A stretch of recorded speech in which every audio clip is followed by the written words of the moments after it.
Hey folks, Redneck Reloader here. Thanks for joining me. I haven't made a video in a while. I'm kind of excited to make this one. It's been a minute and I've kind of missed getting down here. You can see the mess on my bench. I have a lot of projects piled up and work's kind of been kind of hectic. I just haven't been able to get down here, but I've got the day off today and I've got a bunch of 7.62 by 39 that I want to reload. We went out and did some shooting last weekend. And this video is a special request by one of you, and so that makes it a little more exciting to make this. Talked to somebody about a month ago about doing this, and I haven't been able to get to it, and I'm glad I can today. What I'm going to be doing is I'm going to do this reloading, this 7.62 by 39, and I'm going to use pretty much everything that comes in this, which is the Lee 50th anniversary kit. And that was the suggestion, is why don't you make a video using everything in the kit. That's why I'm doing rifle instead of pistol, because there's a few things that are rifle specific in this kit. And I'm going to pretty much use everything in the kit. There's one item in specific I'm not going to use. It's not because I couldn't. It's just because I prefer not to. But as we go through the video, anything that I'm using that is not included with the kit, I'll mention that. And I'll also show you what I'm doing instead of using stuff that comes with the kit. But I will show you what comes with the kit and demonstrate it. So let me go ahead and get you in here and we'll get started. Okay, first things first, I've got to prepare my brass. Now, I've got some over here. I actually started reloading this amount of brass I have here a while back, and I got partway through brass prep and I got called away and I haven't been able to get back to it. So these pieces of brass I've got over here, they've already been prepped, so I don't have to do anything with them. These have not, so I'm going to go ahead and prep all of these, and then I'm going to go through and load them all. And the dies that I'm going to be using today are CH dies. Of course, this press doesn't come with any dies, so whatever caliber you're going to use, if you buy this kit, you're going to have a set of dies and a shell holder for your particular caliber. It doesn't matter as far as anything modern, Lee, RCBS, Hornady, all of those dies will work with the Lee press. They're all interchangeable. They use the same size dies and the same threads. There are some obscure older presses from like the 50s that use special designs and stuff, so I can't say 100% that every single press is going to work with every single die. But pretty much anything that you go out and buy today, the presses and dies are going to be interchangeable. So it doesn't really matter on the brand. I just happen to have these CH dies. Usually I like RCBS. I also like the Lee dies. That 7.62 by 39 is not a terribly popular round to reload, I found, when I started doing it. I think because a lot of the cheap Russian and say Eastern Bloc ammo coming out, the steel decay stuff, a lot of people use that and they just don't do a lot of reloading. It's hard to find brass that uses boxer primers. All the ammo that I've been buying has been this Norma Tactical.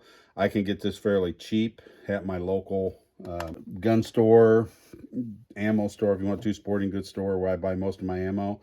And it's a brass case and it uses large rifle primers. So I've just been buying that. I haven't bought any of the cheap stuff since I built my gun that uses 7.62 by 39, because I know I'm going to want to reload it. So there's no point in buying the cheap steel stuff I can't reload. So I'm going to get started processing the brass. The first thing I'm going to have to do is resize and deprime it and resize it. By the way, I don't clean and polish my brass. I just pick it up, wipe it off, make sure there's no sticks or muds or twigs down inside there, and that's all I do with it. I know a lot of people like to polish it. I'm not against it. Knock yourself out. It's just, to me, it's a waste. I don't see a reason for doing it. And when dealing with rifle rounds specifically, there's enough labor-intensive work with prepping the brass, resizing it and trimming it and stuff. I don't want to add another step to that. So I've got my first die, which is my decapping resizing die. I've run my press all the way up, and I'm going to run the die all the way down until I hit the shell holder. This particular press does not cam over, so I just want to make sure it's making good contact. Actually, as I'm screwing this in, the handle actually starts to rise, I can actually push the ram down. So I know I'm making good solid contact, so I'm going to get a good full length resizing. So I usually just screw it down until it touches and give it just a little bit more of a turn until I see the handle start to rise, and then I know I'm really bottoming it out. And then I'm going to just hold the die in place and lock the lock ring down so it doesn't move on me. The decapping pin, I've got it sticking out there a little. There's some specs as far as like how far it should stick out. I usually have it sticking out anywhere from like 1/8 to 1/4 of an inch out of the bottom of the die, just far enough to pop out the primer reliably. So it's going to pop it out every time, and that's about it. Now, one comment about this press. Okay, I wanted to zoom in on the press a little bit better. When you're decapping with this press, there is a little device, I guess. It's the priming device. There's two of them that comes with the kit, a large and a small, for the different cup size of the primers. And it just sits in a slot on this side of the press and will just sit in there and rocks back and forth while you're raising and lowering the ram. And it comes into place to set the primer, and then when you raise it, it flips back out of the way. If you have that in place and that slot on this side of the press is full, then when you decap, your primers will drop out this little hole right here in the ram, go into this little cup and get caught down here in this little tube. And I have found that system works really well. And when I use it, I'm going to say almost 100% of the time, I never have to pick a primer up off the floor. It catches them. But if you take this out, then the primers tend to fall out on this side of the ram and they just hit the floor. So even if you're not going to prime on the press, I would encourage you to keep this in.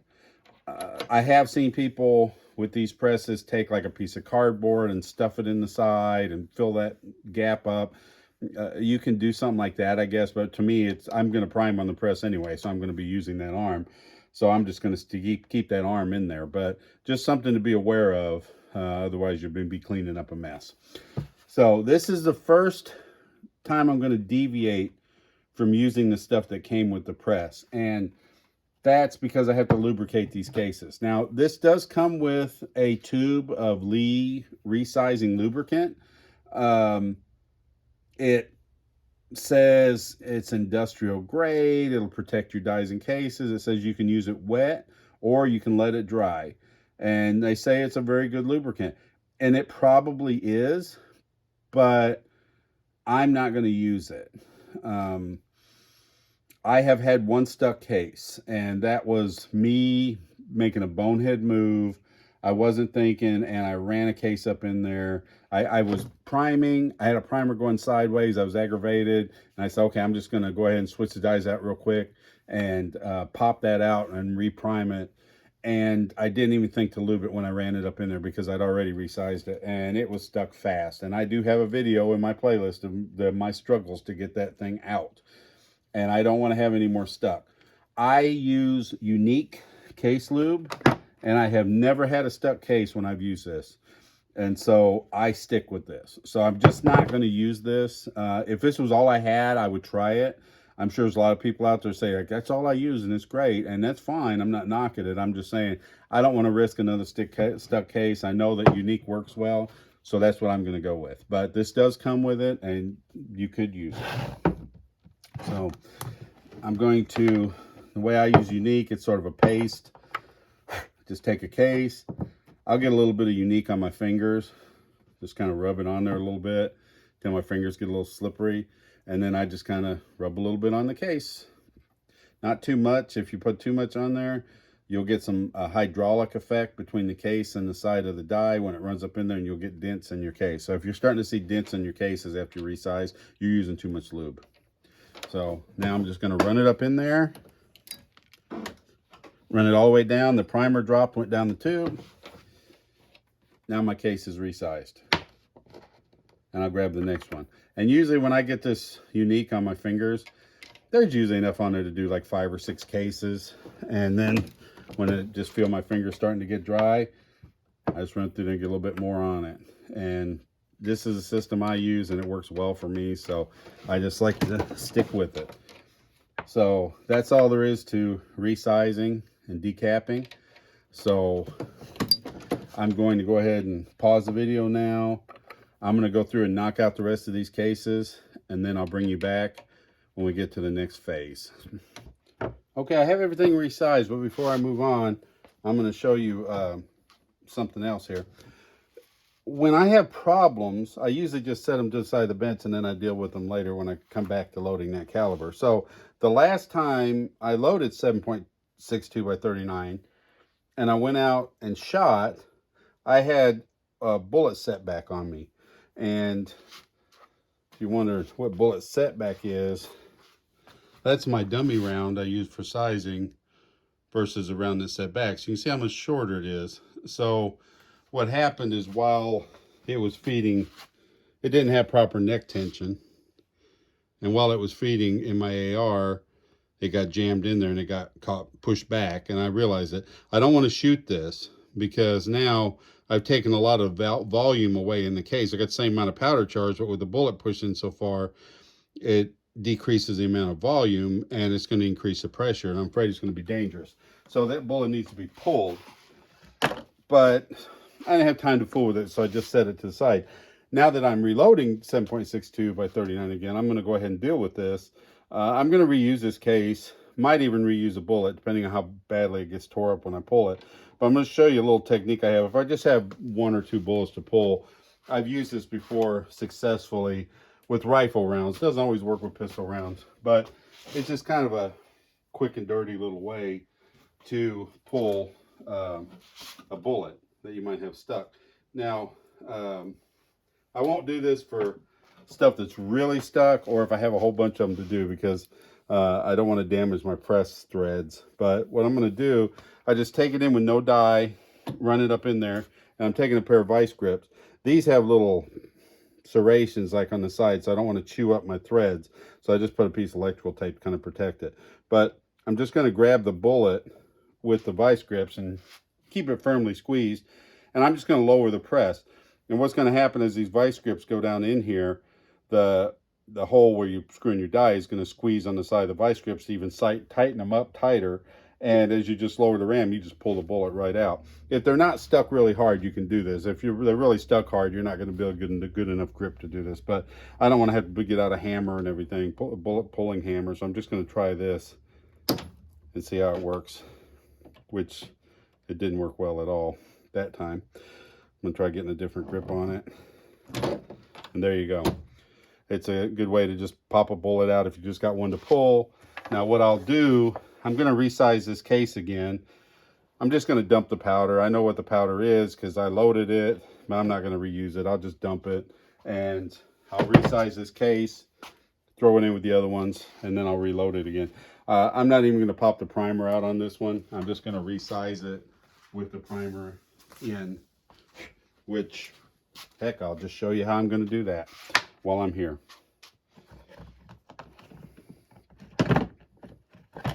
What I'm going to do is take my die and I'm going to screw out the decapping pin.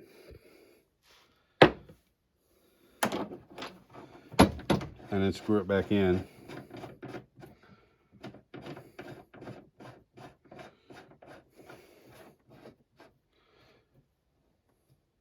Now, I want to resize the neck because that was the whole problem with that. It didn't have enough neck tension, but I don't want the pin in there.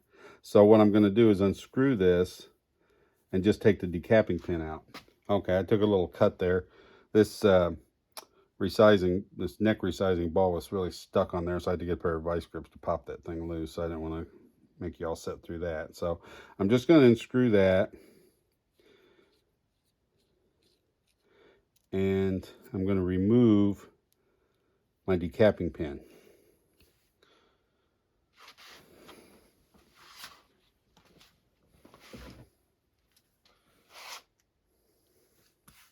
Okay, just pop that out with a pair of vice grips. This is a used set of dies I bought, and they haven't been used a whole lot, but they're a little stubborn to work with there sometimes. And then I'm going to screw that back on. So now I can resize the neck without popping the primer out. So I'm going to screw this back in.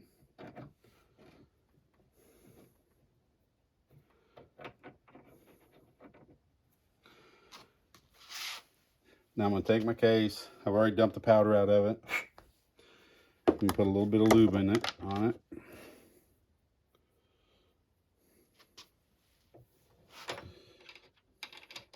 And I'm going to run it up and resize it just like I would one of the other ones.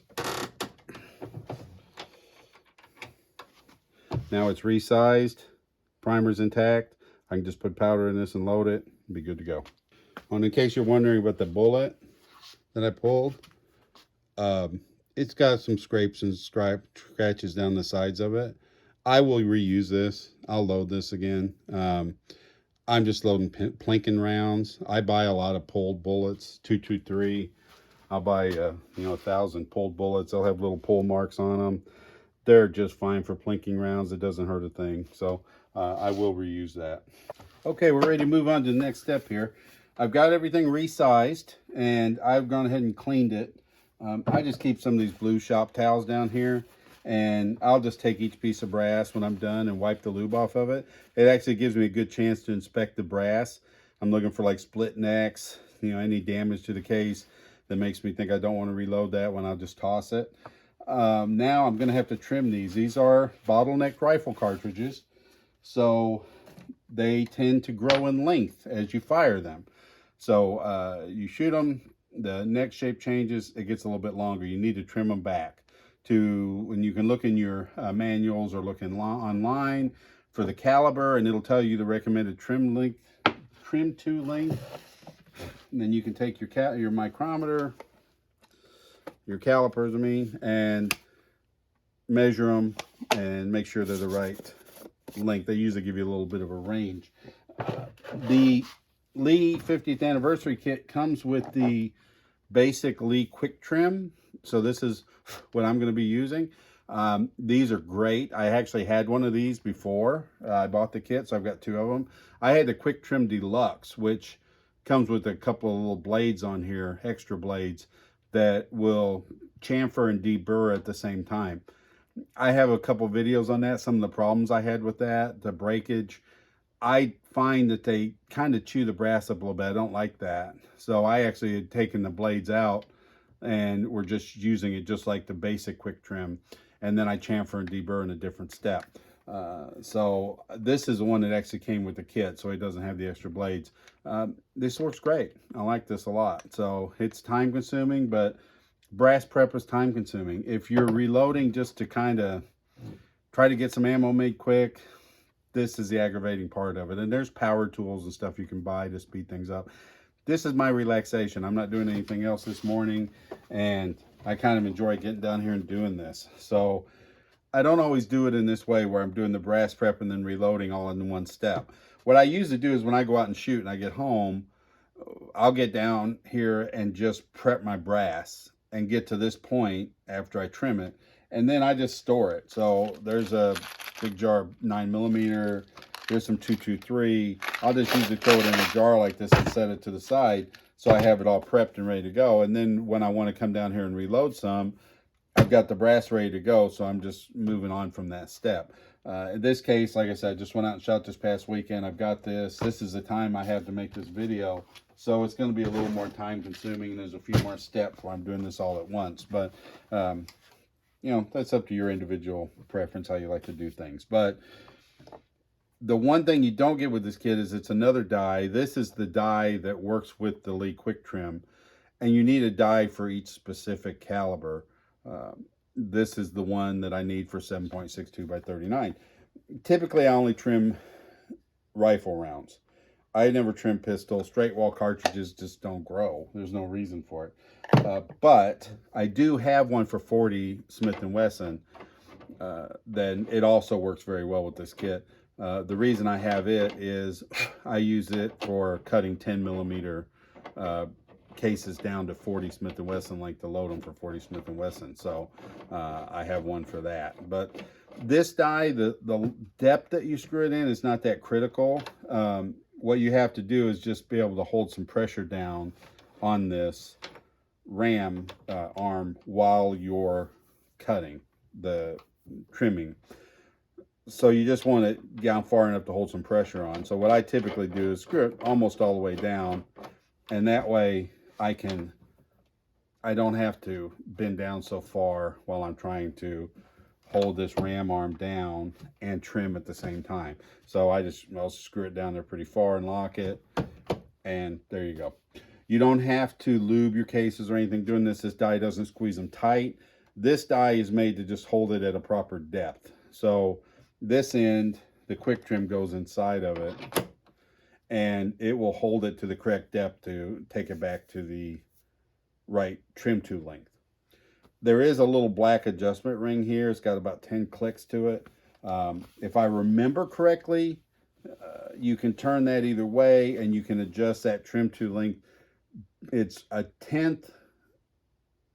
Is it a thousandth? I think it's a thousandth every click, I believe. Don't quote me on that. I'm not going to pull a manual out and look. I don't know. But there is a little bit of adjustment here either way. So if you have a specific trim to length you're trying to get to, you can play with that a little bit. I just have it set mid-range, and it does a good job for me. It gets me to the right length. I'm happy with it, so I'm not going to fool with it. But there is an adjustment there if you need it. So the way this works, you set this in. By the way, don't work this with no case in it, because you're getting the steel blades against the steel and you build the blades up. So they don't recommend doing that. So the way you use this, you use the same shell holder. Just put your case in, and you're going to run your ram all the way up and hold some tension on it, and then you just turn this. And how long you have to turn it depends on how much you're trimming it back. I usually do like 10, 20 turns. That's usually sufficient.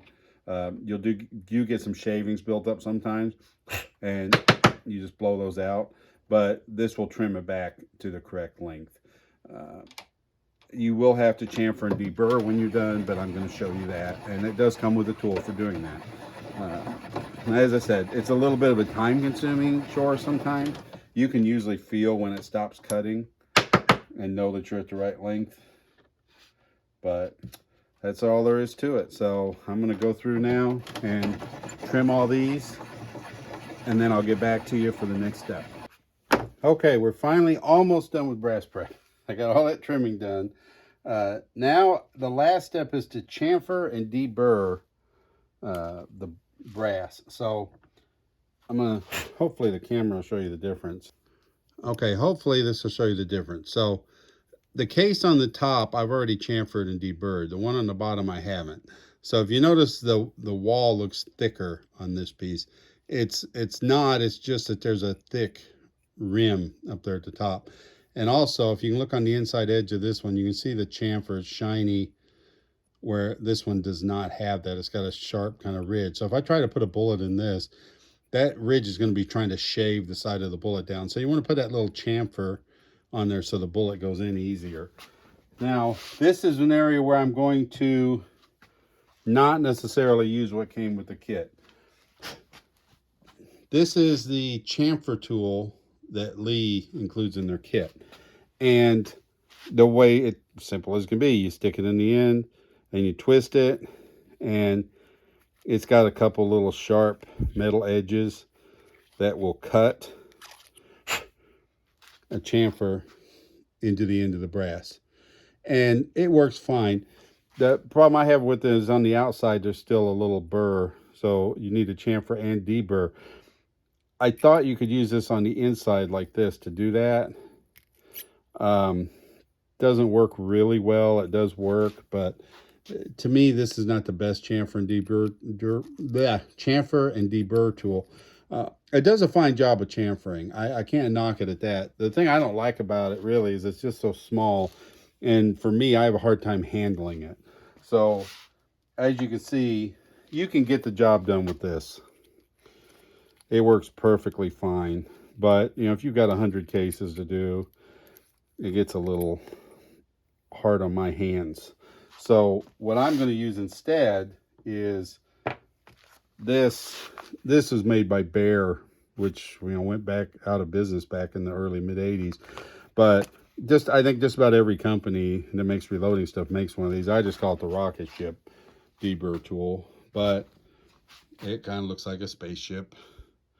But it's a much more substantial, heavier unit, and it's bigger, so it's easier for me to grip. And this end chamfers, this one deburrs the outside. So I'm going to use this to do the rest of these cases, just because I prefer it and I have it. I bought this off eBay years ago. I think I gave like 10 bucks for it. I don't know what they go for now, but to me, that's a good investment. But the one that comes with the Lee kit is perfectly usable, and especially if you're not doing large quantities. If that's all I had, I would certainly use it, but I'm just not going to use it for this video. But I'm just going to go through and get all these cases. It doesn't take much, just a little spin around. That's enough to knock it off, and put a little chamfer on there. Not bad at all. This is not the most labor consuming part of this whole process. So it'll just take me a few minutes. I'll knock out the rest of these, and then we'll move on with the reloading video. Okay, I have all my prep work done now. Normally, what I would do at this point, the way I normally reload, is I would prime all these cases, and then I would go back and powder charge all the cases, and then I would seat the bullets in all of them, and then I would crimp them all.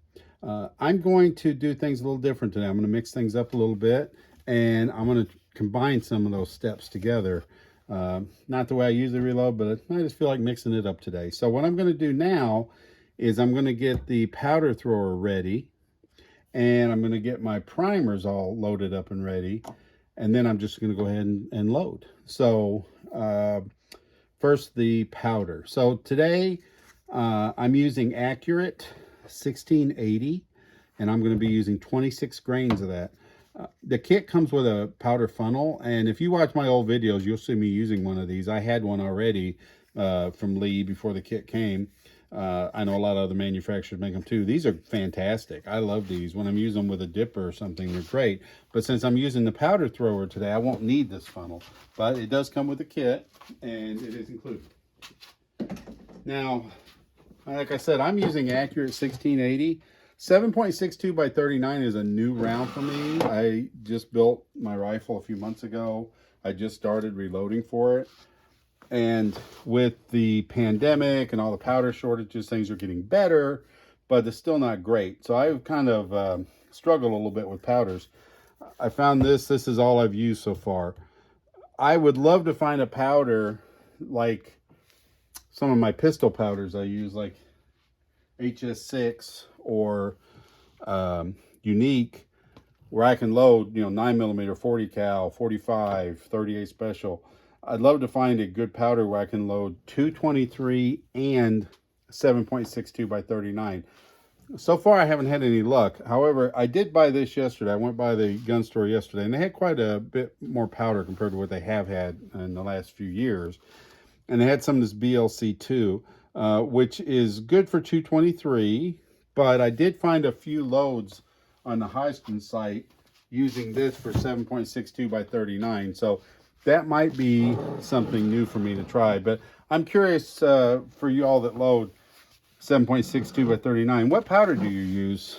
Post it up in the comments if you would, and especially if you have found one that you can use for 7.62 by 223. I mean, 7.62 by 39 and 223. I would be really interested in that. So I'm going to load 26 grains. I've already set my scale up for 26. I've zeroed it and then set it at 26 grains. I won't go into any more detail on that. I have a video that I've made just on how to use that scale. So this is a powder thrower. It just sits down on top of this. You can pull it off.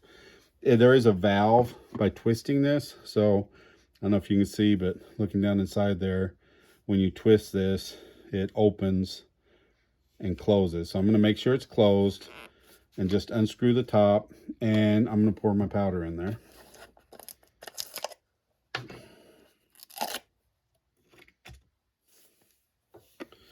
I'm not going to fill it all the way up. I'm probably got close to 100 rounds here to load. I'll fill it about halfway or a little bit more. That'll probably suffice for what I need today. And screw the top back on it. And then I'm going to set it down on here, and I'm going to twist it to open it. So now the powder is flowing down in the thrower. Now I want to throw a few just to kind of prime it, because right now the powder is just settling in here. This thing's not been filled. So I'm just going to use a dipper under here. And this micrometer adjustment here, you can screw this in and out. And the way this happens, the way this works is when you raise this, this powder can now flow into this chamber and fill it up. Just checking my camera view, make sure you can see it. Yes. So the powder flows into this chamber, and then when you flip it back down, it shuts the powder off here, and it allows this chamber to dump out the bottom. And I just want to fill that a couple of times just to make sure that it's primed and there's no air in there or anything, so I'm getting accurate throws. I just usually use a dipper for this. This dipper is like barely holding what's in there now. I don't know where we're at. I might have to get a bigger dipper, but I'm just going to try this, and then I just start making adjustments. So I've got a good throw here. I'm going to put this on my scale and see where we're at. I think 7.62 by 39 is what I loaded last time I was down here. So this might be pretty much dead on because I haven't messed with the adjustments. So looks a little heavy. So I'm going to adjust that down just a little bit. So I'm going to loosen this little collar here, and I'm going to screw this in just a little bit, maybe half a turn, and throw another one and try it.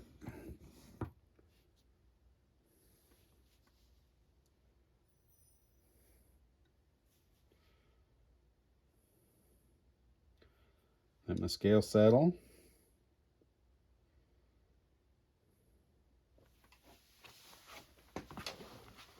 I'm going to get down here at eye level so I can see closer. Now that's just a hair light. So I'm going to turn this back about a quarter of a turn. And that should be pretty close in theory.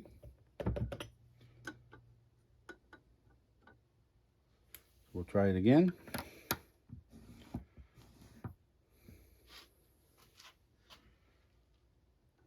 I need a little bit bigger dipper for this charge. This is actually perfect if I wanted to just use the dipper, because it's just filling it up perfectly level. And we're pretty much right on here with the weight. But just to make sure I didn't spill any, I need a little bit bigger dipper. All right, I've thrown about a half a dozen, and they seem to be right on. So I'm going to go with that and say that we're good. And hopefully we will be. So that part is done. This is that case that was already primed, so I'm just going to set that in there now. I'm setting it to the side so I don't get it mixed up with the other ones. Now I'm going to get my primers ready. So I'm going to use Federal large rifle primers. And this is a little primer tool that comes with the kit. And there's two. There's a large and a small.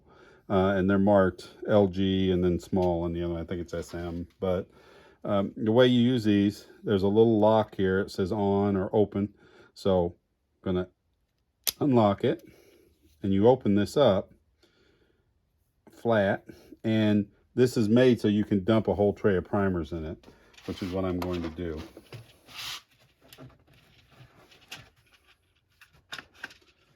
This is actually not a completely full tray, but I'm going to use these up, and then I'll get another tray out if I need more.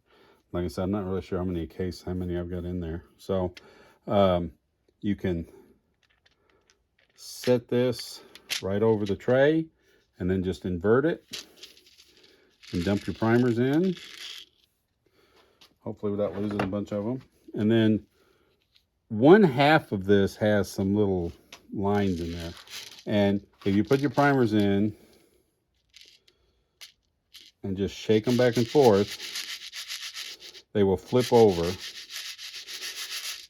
If they're not facing the right way, that little edge will catch on one of those lines and it will flip them over, and you will have them all facing the same direction. Then close this lid and push your lock forward, and that secures them all. And now they come down this tube and just sit down there ready for you. And these two ears, this little piece adapts on the top of the press. There's two screws that hold it on. These little ears set in here just like this. And this just pivots. And that's how you use the priming tool. I will bring you over to this side when I actually start priming, and you can see it better. And then this is that priming arm I was talking about that sits in the press. There's a large and a small. You can just look at them and tell by the cup size which is which. Of course, we're using the large today for these large primers. And it just sits in the press. There's a groove here on the side of the ram, and there's a pin through it. And that pin pivots right in there. So you just set this into the groove and it locks onto that pin and it pivots back and forth. I'll show you this again on the other side when I bring you around. So I'm just going to set this in here.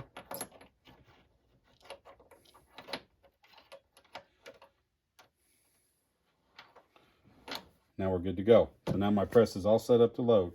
So I'm going to bring you around to this side and we're going to do some reloading. Okay, now I'm working on setting up this die. So this is my seating and crimp die. And I do crimp my rounds a little bit. And there's no directions that came with these dies, these CH dies. So I set them up pretty much like I do my RCBS dies. So the way I'm going to do that is I just loosen everything up. I back that seating stem out. I'm going to put in a case. I'm going to run it all the way up. And I'm going to start screwing in the die body until I feel the die body contact the case. Then I'm going to give it just a little bit more. That's going to give me some crimp. Not everybody crimps rounds. It's fine. I understand that. I do. So now I'm going to take that case out. I'm going to take my dummy round. This is a round that I set up for all the calibers I load. And I go ahead and use my micrometer, my calipers, and I set the correct length that I want. And then I just make up a dummy round, and then I can just use this to set up my die. So I'm going to run it up, and I'm going to screw in my seating plug till I feel it contact it. And that should set my depth. So this is a round that I have already powder charged and set the bullet in. I'm just going to run it up. This is that case I had that was already primed. So I'm just doing that one separate. And I'm just going to eyeball it, hold it up next to the other one. And that looks pretty good to me. I'm going to give it just a smidge more seating depth and then make sure everything's locked down good. And I'm also going to give it a push. I like to just take them, push them up against the side of my bench to make sure there's good neck tension and there's no setback. If you remember, that round did set back. That's why I had to pull that bullet on it. So I certainly want to make sure it's got good neck tension on it. So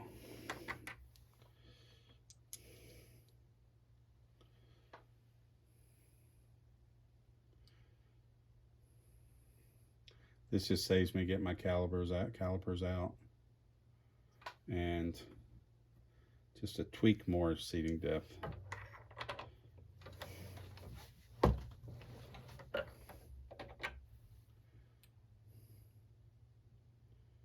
All right, very happy with that. So I'm going to set my dummy round to the side. And like I said, I'm going to take this, give it a little push on the side of the bench, make sure there's good neck tension. It's not going to set back on me. That's a good completed round. So now I'm going to go on and do the rest of them. So I'm going to take a unprimed, clean sized case. I'm going to place it in here. And I'm going to prime it. So the way you prime with this system is you raise the ram all the way up. And you can see that this little arm swings out. You just take this and push it up against that. And then give it a push like that. And it sets a primer. In this case, it set it upside down.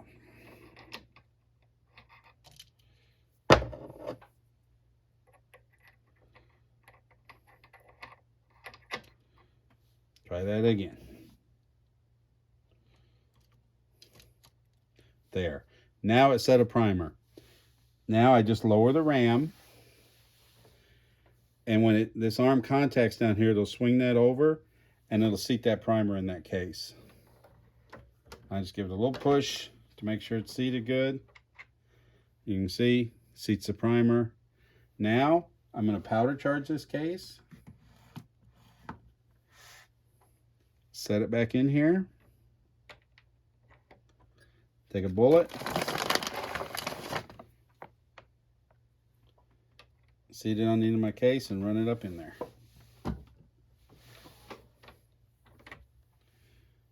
There we go. Completed round, correct depth, primed, charged.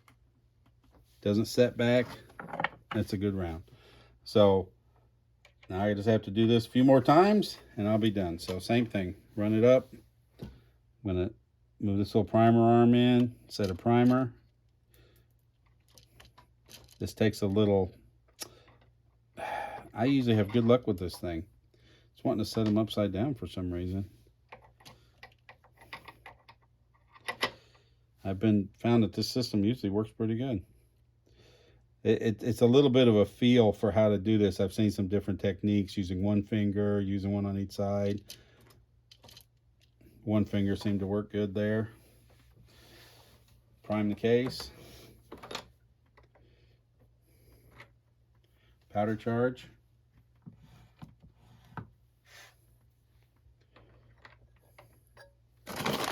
Set my bullet.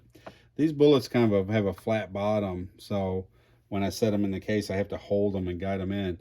A lot of times when I do 223 with the boat tails, it's kind of tapered, and I can kind of set them in the case and they'll just stay there themselves. But with these, I actually have to guide it up into the die. Good round, good neck tension. So I'm just going to fly along and keep doing this. Now I will, at some point, I'll get 10 or 20 done, and then I will recheck my powder charge just to make sure that we're still on. I've never had it changed, but I don't want to do 100 rounds and then find out my powder charge is off and I got to pull all those bullets. So it doesn't hurt to be safe and check. So.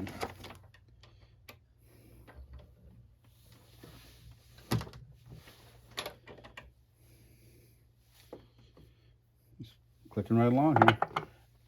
You can see I'm having a little bit better luck now with that primer. A lot of it's me. I'm a little rusty. I haven't loaded in a while, and I'm still kind of new to this press, so I'm kind of learning the technique, but it seems like just using one finger seems to work a lot better. All right, I'm gonna do one more. I'm gonna do them all, but I'll just do one more on camera. So run it up, bring in the primer, set the primer,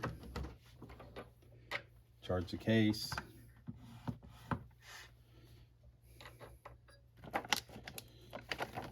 set the bullet,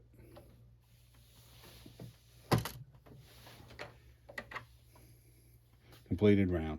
So that's it, folks. That's reloading 7.62 by 39 on the Lee 50th anniversary edition press kit.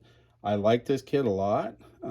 It's quite a bit different from the setups I've used in the past with my old Rock Chucker Jr. or my old Bear press, and I'm liking this a lot.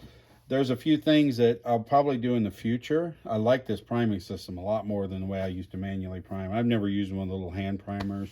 I just always prime on the press, and this system does make it nice. They do have these little quick interchange collars. The press itself just comes with one. You can buy more of those, and then you can do the quick change out of the dies where you just push this button in, turn it a quarter turn, and you take that whole thing out and leave your dice set. I might buy some more of those in the future. I just haven't yet, but the system works good like this, so I'm pretty happy with it. So I think I've covered everything pretty well. Thank you for watching. I really appreciate you all a bunch. And any comments you want, put them down there. like and subscribe. This channel has grown way bigger than I ever dreamed it would be. I'm never going to be a big YouTuber. I've never made a single dime off of any of my YouTube videos. I've never had the viewership or the amount of views or the subscriber count to do it. But I'm actually getting close enough now where I'll have enough to subscribers where I could start getting monetized. However, I think YouTube, just for my subject content, would demonetize every single video I made anyway. That's not why I do this. I never started making these videos to try to make a nickel off of them. I really just did it to try to help people reloading. But I've always said, if I ever do get to the point where I ever made anything off these videos, I would put the money right back into the videos, upgrading my equipment, trying different things, presses, equipment, stuff, doing what people requested and stuff. So it helps me a lot if you like and subscribe. So if you watch the video, you like it, hit a like, hit the subscribe button. That helps me grow the channel and helps me deliver more content to y'all.